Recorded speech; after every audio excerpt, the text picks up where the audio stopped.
네, 지금부터는 투자해놓은 시간으로 이어가 보겠습니다. 수급 쏠림 현상이 심화되고 있는 우리 시장 안에서 이슈별로 종목별로 어떤 투자 전략이 필요한지 오늘도 두 분과 함께 인사이트 얻어보도록 할게요. 오로라 투자자문의 유창희 본부장, FR 자산관리 길건우 대표 두 분과 함께 하겠습니다. 안녕하세요. 안녕하십니까. 네, 먼저 반도체 섹터에 대한 이야기부터 나눠보겠습니다. 오늘 SK하이닉스가 강한 움직임을 장 초반부터 보여주면서 20만 원 선을 회복했습니다. 현재도 외국인의 강한 매수세가 유입되면서 20만 3천 원 구간에서 움직이고 있는데요. 유창희 본부장님, SK 최태원 회장이 젠슨 황을 만난 덕분인지 지금 SK하이닉스의 지금 시세가 돋보입니다. 반면에 삼성전자는 현재 한 1% 정도 조정을 받고 있는 것 같은데요. 최근에 삼성전자와 SK하이닉스가 이렇게 번갈아서 좋은 흐름을 보여주고 있잖아요. 삼성전자도 이 훈풍을 이어받아서 좀 6만 전자 회복할 수 있을까요? 삼성전자 어저께 사실은 엄청난 상승을 보여준 거예요. 외국인도 진짜 오래간만에 3천억 가까운 매수가 들어올 정도로 좋은 흐름을 보여줬고, 오늘은 또 이제 SK하이닉스가 상승을 하고 있어요. 두 개 기업이 서로 주거니 받거니 하는 모습을 보여주고 있다고 생각하고 있고, 일단은 AI 반도체 쪽에 대한 어떤 성장 모멘텀은 계속해서 확인되고 있는 부분들이 하이닉스의 주가를 끌어올리고 있습니다. 하지만 전통 반도체, DRAM이나 낸드 쪽에 대한 어떤 감산에 대한 어떤 기대감들, 이런 것들이 업황이 빠르면 상반기 이후에 조금은 턴할 수 있지 않겠는 어떤 기대감들도 삼성전자의 주가를 끌어올리고 있는 것이 아닌가 생각을 좀 하고 있습니다. 그래서 저는 삼성전자의 AI 반도체 쪽은 상반기보다는 하반기에, 왜냐면 지금 HBM3는 거의 포기하다시피 한 분위기고, 그럼 4로 넘어갔을 때 어떤 역할을 좀 기대한다라면 이것은 이제 하반기에 그런 것들이 확인될 수 있다는 것이죠. 그래서 그 전까지는 주가는 좀 제한된 흐름들. 그래서 지금은 일단 단기 상승 랠리가 나오고 있는 부분들이 있으니까 한 6만 원 언저리까지의 어떤 반등 가능성을 좀 대비하실 필요는 있지만, 그 이상은 실적의 흐름들이 아직은 조금 불확실성이 있기 때문에 추가적인 강한 상승은 제한적이지 않을까 판단하고 있습니다. 네, 삼성전자 6만 원 선까지는 제한된 반등을 시도할 수는 있겠지만 SK하이닉스만큼 강력한 상승세를 나타내기에는 약간의 불확실성이 여전히 남아있다라는 투자 전략 세워주셨습니다. 네, 그리고 오늘 반도체 섹터 내에서 가장 강한 섹터가 있죠. 바로 유리기판 관련 종목들이 여전히 지금 급등하고 있는 종목들 굉장히 많습니다. SKC가 어제 CES에서 유리기판 실물을 전시한 데 이어서 지금 엔비디아의 공급 가능성까지 제기되면서 여전히 SKC는 20%에 가까운 급등세를 보이고 있고요. 이 밖에 다른 유리기판 종목들도 강한 빨간불을 나타내고 있습니다. 길건우 대표님, CES가 시작한 이후에 유리기판주들이 우리 시장에서 가장 뜨겁게 움직이고 있는 것 같아요. 단기간에 좀 급등해서 좀 고점 부담이 있지 않을까 이런 생각도 드는데 중장기적으로는 그래도 유효하다 이런 평가가 많거든요.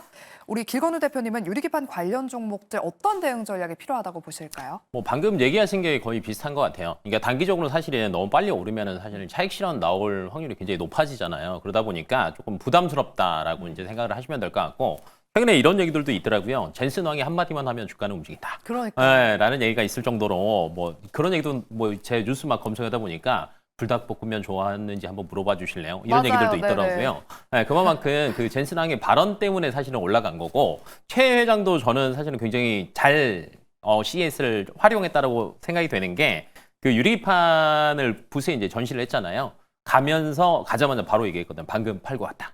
라고 얘기를 하니까 바로 그 전에 사실은 젠슨 왕을 만났다 보니까 사람들 생각은 그쪽으로 당연히 갈 수밖에 없다라고 생각을 하시면 될 것 같고, 다만 저는 단기적으로 너무 빨리 올라서 조금 쉴 수도 있다라는 것들은 어느 정도 감안을 하셔야 될 것 같고, 근데 이제 조금 길게 보신다라고 하면 유리기판으로 바뀌는 건 맞습니다. 왜 그러냐면 지금 이번에 젠슨 왕이 삼성전자를 믿는다라고 얘기는 했지만 결론은 여기에서 항상 얘기하는 건요, 발열 문제랑 효율성 문제를 얘기를 하고 있거든요. 그러니까 지금 점점점 그 단수가 높아지잖아요. 3E도 지금 블랙엘 같은 경우에는 12단이 들어갔고, 그다음에 SK하이닉스 같은 경우 이번에 CES에서도 16단 제품을 선보였거든요. 그러니까 단수가 올라가면 올라갈수록 발열 문제가 계속 나옵니다. 근데 발열이 되면요, 전력 소비량도 늘어나거든요. 그럼 이걸 보완을 할 수밖에 없는 상태인데, 만약에 이게 이제 기존 기판에서 유리 기판으로 바뀐다라고 하면 속도는 늘어납니다. 40% 정도 증가하는 데 비해서 전력 소비량을 50% 정도 감소하고요. 두께도 줄어들어요. 그러면 두께가 줄어든다는 거는 더 고단화 시킬 수도 있다는 뜻이거든요. 그래서 길게 보면은 네, 갈 수밖에 없다라고 생각을 하시면 될 것 같고, 그 다음에 이게 갈 거다라는 걸로만 하면 사실은 굉장히 어려운데, SKC가 그래도 잘하고 있는 것 중에 하나가 작년에 미국 정부에서 보조금을 2개를 받았습니다. 네, 생산 보조금이라고 해서 7,500만 달러를 확보를 했고요. 그 다음에 이제 R&D 보조금으로 또 1억 달러를 했거든요. 그러니까 미국 쪽에서도 어찌됐건 이쪽 방향에 대해서는 중장기적으로 굉장히 투자를 많이 하려고 하고 있기 때문에 좀 길게 보시는 게 저는 맞지 않을까 싶습니다. 네, 일단 유리기판이 지금 반도체 게임 체인저로 꼽히고 있는 만큼 중장기적으로는 분명히 봐야 되는 건 분명하다라고 말씀을 해주셨는데요. 그래도 단기적으로 좀 많이 급등한 감이 없지 않아 있기 때문에 일단 계속해서 유리기판 관련 종목들은 조정시 매수 관점으로 대응해 보시면 좋을 것 같습니다. 그리고 최근에 소부장 종목들도 우상향 기조를 그리고 있습니다. 자료를 하나 보도록 할게요. 많은 소부장 종목들이 일주일 동안 2자릿수 상승률을 기록했습니다. 한미반도체부터 시작해서 코미코까지 지금 코미코는 한 17%대, 한미반도체는 무려 일주일 동안 40%대 상승률을 보여왔는데요. 하지만 여전히 직전 고점 대비하면 보시면 한 거의 절반가량에 있죠. 고점 대비했을 때는 많이 빠져있는 상황은 맞습니다. 유창희 본부장님, 이 시점에서 소부장 종목들을 공략한다면 어떤 쪽을 봐야 될까요? 뭐 일단 지금 강한 종목 섹터가 저는 조금 더 상승이 나올 거라 생각 좀 하고 있어요. 그럼 오늘 좀 쉬어가고 있는 HBM 어떤 장비주들, 뭐 한미반도체 같은 거 오늘 좀 쉬지만 어저께 마감 한 2시간 남겨놓고 그 상승은 깜짝 놀랐어요. 네. 추가적인 상승 가능성이 좀 더 열려 있다 생각을 좀 하고 있고요. 그리고 저는 소부장 쪽도 관심 있게 봐야 되는데 이 안에서 이제 반도체가 계속 순환매가 나오고 있거든요. 하나는 뭐 HBM, 오늘처럼 또 유리기판, 그러면 또 이제 디자인 하우스 쪽으로 해서도 순환매가 충분히 나올 수 있다 생각을 좀 하고 있습니다. 그래서 디자인 하우스 관련돼서 특히 이제 유리기판이 가면서 또 디자인 하우스도 같이 갈 수밖에 없는 부분들이 저는 일부 있다 생각을 좀 하고 있기 때문에 관련된 기업들 좀 주목해 보시면 좋지 않을까 판단하고 있습니다. 네, 디자인 하우스 관련주에도 참 많은 종목들이 있잖아요. 어떤 종목을 그중에서 콕 집어서 말씀해 주실까요? 네, 저는 오늘 에이징랜드를 좀 가지고 나왔어요. 일단은 주문형 반도체 시장은 이제 초기 시장이라 보시면 될 것 같아요. 그러니까 어떻게 보면 엔비디아가 선점하고 있는 시장에서 조금씩 이제 각자 기업에 맞는 제품들이 이제 하반기나 내년 상반기부터 출시될 가능성이 높다 생각하고 있고, 또 하나는 로봇이라든지 이런 드론, 여기에 또 들어가는 반도체는 또 거기에 맞는 특별하게 또 별도로 제작을 해야 되는 부분들이 좀 있다 생각을 좀 하고 있습니다. 그래서 디자인 하우스 시장에 대한 어떤 관심도는 이제 시작이다라고 좀 볼 수 있겠고요. 그리고 이제 우리나라에서 유일하게 TSMC 공식 업체죠. 그렇기 때문에 결국은 뭐 디자인 하우스를 가든 그러니까 시스템 주문형 반도체를 가든 뭐 대중화 반도체로 가든 결국에는 저는 TSMC가 그걸 다 선점할 가능성이 높다 생각을 좀 하고 있어요. 그럼 그런 부분들이 에이징랜드가 좀 수혜를 입을 수 있다 생각하고 있고, 또 서버형 SSD 시장은 계속해서 급성장할 수밖에 없다. 데이터 센터가 확대됨으로 인해서. 그래서 그런 부분들 감안한다라면 최근에 이제 지난 11월 고점 언저리 한 4만 원대에서 약간의 저항을 맞고 있지만 저는 충분히 저항 돌파 가능하다 생각하고 있고, 단기 목표가는 한 4만 7천 원 정도 열어놓고 있고요. 손절가는 조금 짧게 잡고서 3만 7천 원만 크게 이탈하지 않으면 좀 분할 매수 가능한 이 가격 밴드가 아닐까 생각하고 있습니다. 네, 반도체 내에서도 지금 순환매가 나타나고 있다라고 말씀해 주시면서 다음은 디자인 하우스에도 좀 눈을 돌려보자라고 말씀해 주셨고요. 특징주로 에이징랜드를 꼽아 주셨습니다. 그럼 우리 길건우 대표님의 의견도 한번 여쭤보도록 할게요. 소부장 내에서 어떤 쪽을 봐야 될까요? 소부장 쪽에서 저희가 조금 여러 가지를 조금 체크를 해보셔야 되는데, 소재, 부품, 장비 크게 보면 이렇게 있죠. 근데 이제 최근 들어서 움직이는 건 사실은 장비주밖에 없기는 해요. 근데 이제 조금 올랐다 보니까 그럼 소재와 부품 쪽도 괜찮고 기판 쪽도 괜찮지 않을까라고 이제 생각하실 수도 있는데, 그렇게 생각하시는 분들은 좀 다른 데이터를 조금 체크를 해보시는 게 좋을 것 같아요. 왜 그러냐면 아마 올해 1분기, 2분기 쪽에 기판 쪽은 실적이 안 좋을 것으로 예상이 됩니다. 왜 그러냐면 미쓰이 금속이라고 하는 업체가 패키지 기판 쪽에 동박을 공급을 하는데 글로벌 점유율이 90%입니다. 근데 갑자기 동박 가격을 10%를 올렸거든요. 그러면 수익성은 조금 훼손이 될 수밖에 없다라고 생각을 하셔야 될 것 같고, 그럼 이제 이거는 조금 빼시는 게 맞고요.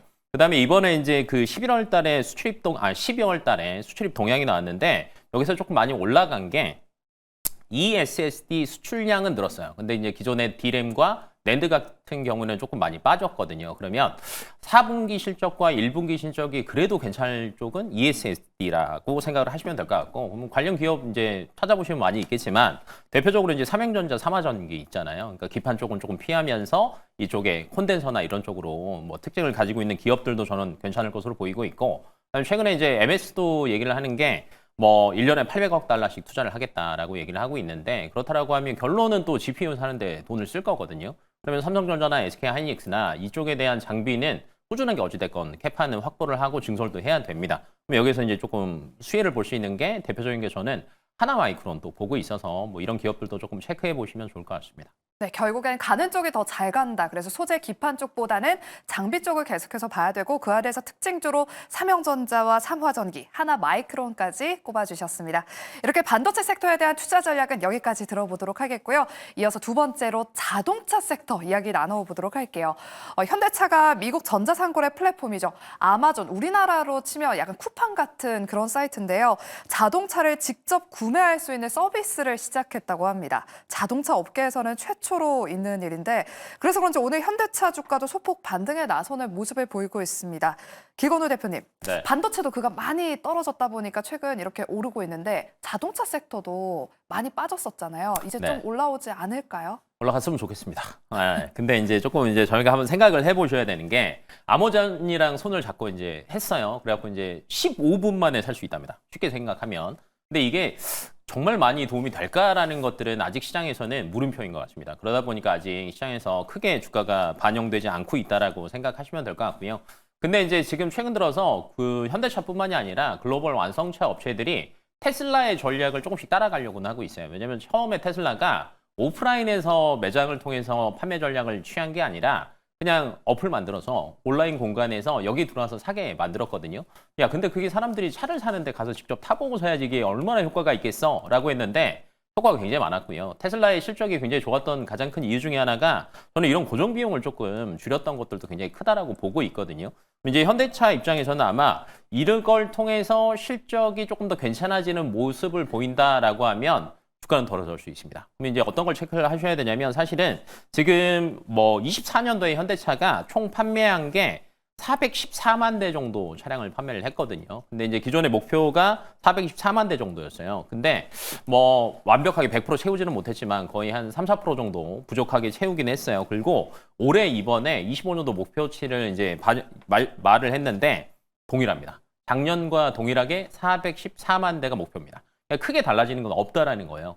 여기에서 현대차의 주가를 끌어올리려면 첫 번째는 미국 쪽에서 여러 가지 이제 관세 얘기들이 나오긴 할 건데, 이걸 조금 피해갈 수 있느냐, 이게 1번이고요. 두 번째는 1분기, 2분기 실적에서 정말 아마존 그 파트너를 통해서 그 안에서 자동차를 구매하는 이력들이 많아지냐, 많아지지 않냐, 이게 두 번째고요. 세 번째로는 한 두 개 분기 정도 넘어가다 보면 여기에서 판매가 된 게 실적으로 조금 어느 정도 잡히기 시작을 할 거예요. 그다음에 비용 효율화도 얼마나 진행되고 있는 것도 사실은 실적을 통해서 보실 수도 있을 거고요.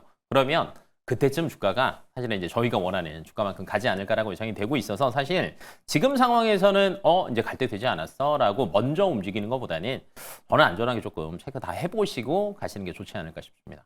네, 현대차와 관련해서는 관세 이슈와 함께 실적이 증가되는지를 일단 확인하고 들어가도 늦지 않다라는 말씀을 전해주셨습니다.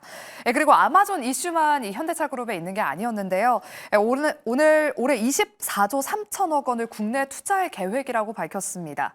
작년 2024년이 이제 국내 최대였는데 대비했을 때 19%나 증가한 수치인데요. 유창희 본부장님, 미래 성장 동력 확보에 나서겠다는 비전을 밝혔는데, 현대차의 이런 적극적인 행보가 기아와 현대모비스를 비롯한 그룹주에는 또 어떤 영향을 미칠 수 있을까요?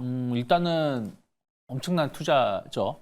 그러니까 아예 그냥 좀 전동화 쪽으로 해가지고 시장을 선점하겠다는 전략을 더 굳건히 하겠다는 의지가 있다 생각 좀 하고 있어요. 사실 지금 전기차 쪽은 뭐 중국 기업들, 또 테슬라, 그리고 글로벌 브랜드에서는 현대기아를 빼고 나서는 거의 뭐 기술력이 좀 미미한 상황이죠. 그래서 이 부분에 대해서 좀 조금 더 치고 나가겠다는 것이고, 오늘 기아가 또 거기에 맞춰서 4% 오르는 것은 아무래도 그런 것들이 좀 같이 복합적인 영향을 미치고 있다 생각 좀 하고 있습니다.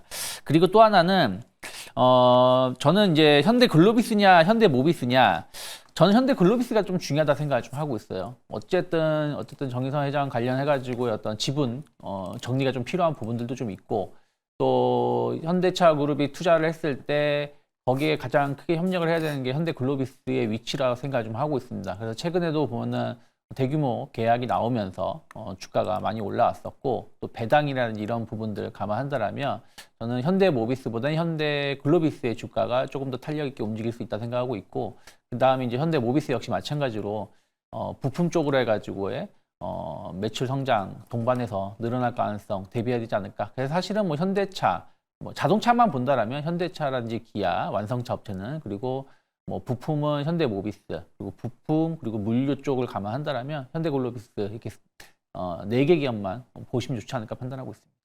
네, 이렇게 자동차 대표주들 이야기 나눠봤고 오늘 LG 에너지솔루션이 또 강력한 음봉을 그리고 있어서 이야기 한번 나눠보도록 할게요. 4분기 실적 발표가 있었는데요. 3년 만에 적자로 전환됐습니다. 미국 보조금에도 불구하고 지금 지난해 4분기 영업 손실이 2,255억 원을 기록했는데요. 유창희 본부장님. 네. 그래서 그런지 2차 전지 투심에도 지금 좋지 않은 영향을 끼치고 있는 것 같습니다. 2차 전지의 암흑기가 계속 이어지는 걸까요? 최근에 LG 엔솔 쪽으로 그래도 외국인과 기관의 수급이 확인돼서 좀 오르나 싶었는데 이 상승분을 다 되돌리고 있어요. 뭐 일단 오늘 실적적인 측면으로 이제 실망감으로 하락이 나오는 부분들이라서 좀 추가적인 하락 가능성을 좀 열어놔야 된다. 특히 이제 지난번에 이제 8월 달, 9월 달에 좀 오른 것은 사실은 2차 전지 때문에 올랐다라기보다는 그때 전기차 화재가 좀 큰 건이 몇 건 발생하다 보니까 BMS 쪽으로 해가지고 어떤 기대감이 LG 에너지솔루션의 주가를 끌어올렸다 생각을 좀 하고 있습니다. 그리고 또 ESS 쪽에 대한 어떤 관심도가 높아지면서 또 주가가 좀 버텨주는데 사실 2차 전지만 본다라면 지난번 4분기도 사실은 좀 실망스러운 실적, 그러니까 3분기도 실망스러운 실적이었고 4분기도 더 조금 안 좋은 모습이 아닌가 생각하고 있습니다. 특히 뭐 아까 현대차, 기아 좋다라고 말씀드렸지만 사실은 어저께인가 그저께 나온 뉴스 중에 하나는 유럽 쪽에서 전기차 생산량을 한 10% 감축한다고 했죠. 그 얘기는 전기차 캐즘이 빠르게 좀 해소가 안 되고 있다는 것을 다시 한번 좀 확인되는 뉴스들이라 생각을 좀 하고 있고 그러면 아무래도 국내 업체들은 조금 더 뭐 부진한 모습을 보여줄 가능성이 높다 생각하고 있어요. 거기다가 테슬라마저도 인도량이 좀 줄어들었던 걸 감안한다라면 저는 LG 에너솔루션 같은 경우는 이제는 2차 전지 쪽도 중요하겠지만 사실은 ESS 쪽으로 해가지고 어떻게 성장세를 보여줄 수 있는지 여부를 좀 체크를 하시면서 접근하시는 게 맞고 지금은 조정시 매수가 아니라 일단은 중립 그러면서 또 다시 한번 저점이 확인됐을 때 그때 조금 매수를 하는 게 그러니까 단기 트레이딩 관점에서의 접근만 올해 상반기에는 집중하는 게 맞지 않나 판단하고 있습니다. 네, 2차 전지주들은 당분간 좀 관망하는 자세가 필요하다라는 이야기 전해주셨습니다. 그럼 이어서 세 번째로는 저희가 전력 설비 쪽 이야기 나눠보도록 할게요. 오늘 반도체 쪽이 잘 가다 보니까 그렇다면 데이터 센터 전력 수요도 당연히 증가하겠지라는 생각에 오늘 전력주들도 강한 흐름을 보이고 있는데요.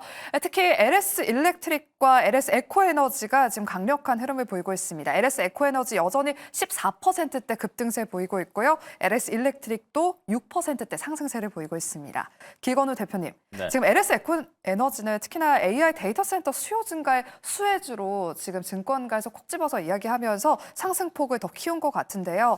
LS 그룹주 전반적으로 지금 긍정적인 코멘트가 많더라고요. 네. LS 그룹주들 상승 여력 더 남아 있는 걸까요? 결과부터 얘기해드리면 저는 충분히 더 있다라고 봐요. 그러니까 LS 같은 경우가 사실은 이제 많이 있죠. LS 일렉도 있고, LS도 있고, 그 다음에 그 안에 LS 전선도 있고. 그러니까 사실은 변압기, 케이블, 전력 관련된 건 다 한다라고 생각하면 되는데 여기서 그냥 피해를 볼 게 있을까라는 걸 먼저 한번 생각을 해보시는 게 좋을 것 같은데 그닥 크게 피해를 볼 섹터가 아닙니다. 예를 들면 이제 전력기기랑 전력 인프라 관련해서는 지금 뭐 북미 시장도 얘기를 하지만 유럽도 사실은 만만치는 않거든요. 그래서 유럽에 대한 수요들도 있고요. 그다음에 중동도 요즘에 이제 뭐 건설에 대해서 꾸준하게 얘기가 나오지는 않고는 있지만 중동 쪽에서도 어찌됐건 전력 수요는 분명히 계속 많이 있다라는 관점까지 보신다라고 하면 성장이 꺾일 리는 아직은 없다라고 생각을 하시는 게 맞을 것 같고 그다음에 최근에 이제 뭐 환율 얘기 안 할 수는 없죠. 그러다 보니까 강달러 수혜도 당연히 LS 그룹 전체적으로 본다라고 하면 당연히 수혜를 볼 수밖에 없다라고 생각하시면 될 것 같고요.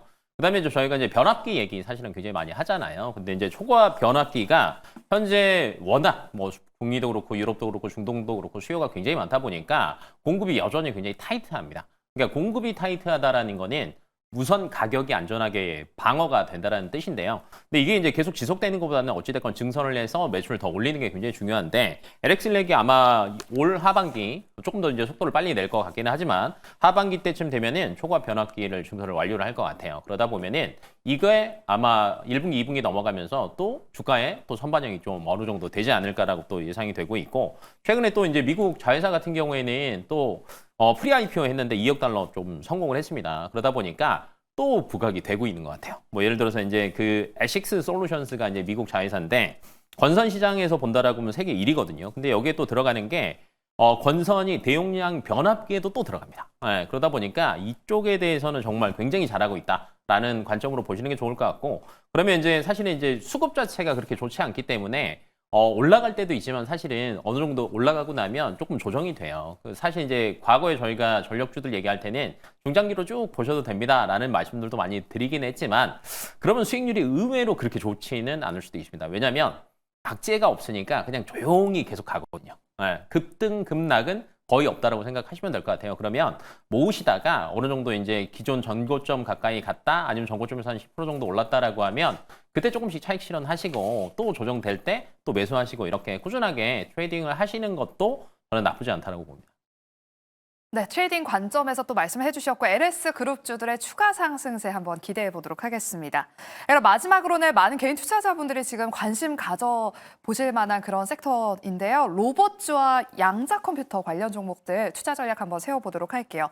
어제 특히나 로봇주들이 강한 조정세를 보였는데 오늘 점심시간 이후부터 로봇주들로 지금 시세가 붙고 있습니다. 하이젠 R&M 20% 넘게 급등하고 있고요. 뭐 KNR 시스템, 로보티즈, 엔젤 로보틱스 같은 이런 로봇주들 지금 강한 상승 탄력 보이고 있습니다. 길건우 대표님, 뭐 로보티즈 일본 기업과 분류배송 로봇 독점 공급 계약을 체결했다라는 소식도 들렸고, 뭐 LG전자도 로봇 사업 진출한다라고 밝히고, 뭐 삼성, M&A 여러 가지 이슈들이 있어요. 로봇주들 최근 쉬었던 만큼 다시 우상향할 수 있을까요? 네, 가능성이 있다라고 봅니다. 그러면 이제 로봇 안에서는 사실은 저희가 이제 기존 트렌드는 뭐였냐면 협동 로봇이었습니다. 네, 근데 이제 트렌드가 조금씩 바뀌어가면서 물류까지 갔다가 올해부터는 사실 이제 휴머노이드랑 물류 자동화라고 생각을 하시면 될 것 같고요. 그러면 이제 이 안에서 이제 관련된 기업들 같은 경우는 당연히 수혜를 볼 수밖에 없다라고 생각을 하시면 되는데 최근에 이번에 이제 CES에서 젠슨왕도 로봇을 대놓고 또 딱 해갖고 시연을 했잖아요. 그만큼 휴머노이드 쪽은 관심 있는 데가 굉장히 많습니다. 뭐 오픈 AI도 휴머노이드 사업 뭐 본격적으로 진출하겠다라고 얘기를 하고 있고 엔비디아도 이번에 뭐 산업의 중요성에 대해서 뭐 강조를 많이 하기도 했고요. 그다음에 이제 국내 기업으로는 삼성전자랑 LG전자가 어찌됐건 휴머노이드에 참전하겠다라고 또 얘기를 하면서 시장 자체는 굉장히 좋아지는 것 같은데 그러면 삼성전자가 지금 원래 레인보우 로보틱스의 그 옵션을 실행하는 게 사실 26년도였거든요. 그럼 이걸 왜 이렇게 빨리 땡겼냐를 한번 저희가 고민을 해봐야 되는데 최근에 중국에서도 휴머노이드 업체들이 정말 굉장히 공격적으로 제품을 만들고 있어요. 그래서 아마 빠르면은 올해 상반기 이내로 아마 다수 휴머노이드 로봇들이 양산 체제에 들어갈 걸로 보입니다. 그러면 삼성전자 같은 경우는 여기서 또 뺏기는 게 이제 당연히 싫겠죠. 그러다 보니까 조금 선제적으로 대응을 했다라고 보시면 될 것 같고 그러다 보면 M&A 관련된 이야기들도 계속 나올 것으로 예상이 되다 보니까 로봇 같은 경우는 조금 더 보셔도 될 것 같습니다. 네, 로봇주들 추가적인 상승세 기대해보세요. 그럼 어떤 종목들 위주로 좀 보면 좋을까요? 레인보우 로보틱스 사실은 밸류체인들 중에 이제 부품사들 굉장히 많이 있거든요. 뭐 SPB 테크나 뭐 이런 데들도 보셔도 될 것 같고요. 아니면 저는 개인적으로 조선이랑 방산 쪽에서도 사실은 이번에 그 수주 이슈들이 좀 저는 사실적으로 뜰 것 같아요. 그러면 이제 레인보우 로보틱스도 있고요. 뉴로메카도 있고요. 그다음에 LIG 넥스원 같은 기업들도 사실은 조선과 방산에 로봇을 공급하는 뉴스가 뜰 수 있으니까 좀 유심히 체크해 보시면 좋을 것 같습니다. 네, 그리고 어제 미국 증시에서 양자 관련 종목들이 급락한 영향에 우리 국내 증시에서도 양자 컴퓨팅 관련 종목들 오늘 일찍 또 급락하고 있습니다. 유창희 본부장님, 네. 보유하고 계신 분들 지금이라도 탈출해야 되나 이렇게 고민이 많으시더라고요. 어떻게 해야 될까요? 그 대장주였던 아이온큐마저도 어저께 하루만 네. 39% 거의 40% 하락을 좀 했습니다. 일단 제소왕의 발언이 완전 역풍으로 나오면서 관련된 종목군들이 하락을 하는 것이기 때문에 지금은 추가적인 조정 가능성을 대비해야 된다. 다만 저는 그렇다고 양자 컴퓨팅이 끝났냐? 그렇게 보고 있지는 않아요. 또 이쪽에 대한 관심은 또 한두 달 또 지나면 또 나올 수 있다 생각하고 있습니다. 그래서 좀 충분히 빠진다 하면은 좀 분할 매수 관점으로 접근해 볼 수 있지만 지금은 일단은 피하자. 그리고 만약에 본다고 하더라도 아이오닉의 주가의 저점이 좀 확인이 돼야지 또 관련된 기업들의 흐름들이 나올 수 있지 않을까 판단하고 있습니다. 네, 일단 재순왕이 쏘아올린 양자 쇼크, 내리는 소나기는 다소 좀 피해보자라는 말씀 전해주셨습니다. 이렇게 저희가 준비한 순서는 여기까지고요. 오늘 또 유창희 본부장님이 전해주신 매수해놓은 종목 에이직랜드까지 앞으로 눈여겨보시길 바라겠고요. 저희는 내일 오후 12시 이 시간에 돌아오겠습니다. 오늘도 함께해 주신 여러분 고맙습니다.